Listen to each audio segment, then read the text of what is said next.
AB48 news Gujarat. હવે નજર કરીએ આજના મુખ્ય સમાચાર પર। સુરત જિલ્લાના બારડોલીમાં ફરી એકવાર કચરાના ઢગલામાં આગ લાગવાની ઘટના સામે આવી છે। બારડોલીની મીંઢોળા નદીના પુલની બાજુમાં આવેલી જગ્યામાં ઠાલવવામાં આવેલા કચરામાં અચાનક આગ લાગી હતી।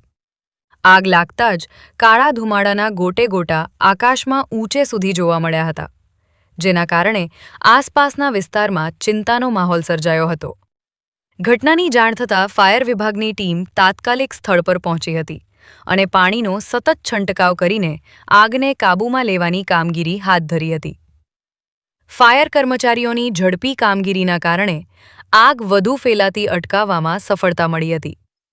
ઉલ્લેખનીય છે કે મીંઢોળા નદીના પટમાં વારંવાર આગ લાગવાની ઘટનાઓ બનતી હોવા છતાં તંત્ર દ્વારા કોઈ કાયમી ઉકેલ લાવવામાં આવ્યો નથી।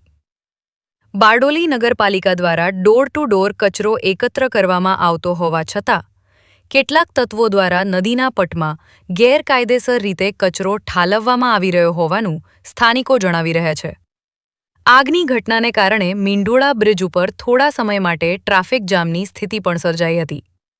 જો કે ફાયર વિભાગની સમયસરની કામગીરીથી સ્થિતિને નિયંત્રણમાં લેવામાં આવી હતી। AB48 ન્યૂઝ ગુજરાત સાથે પ્રશાંત પટેલ, બારડોલી।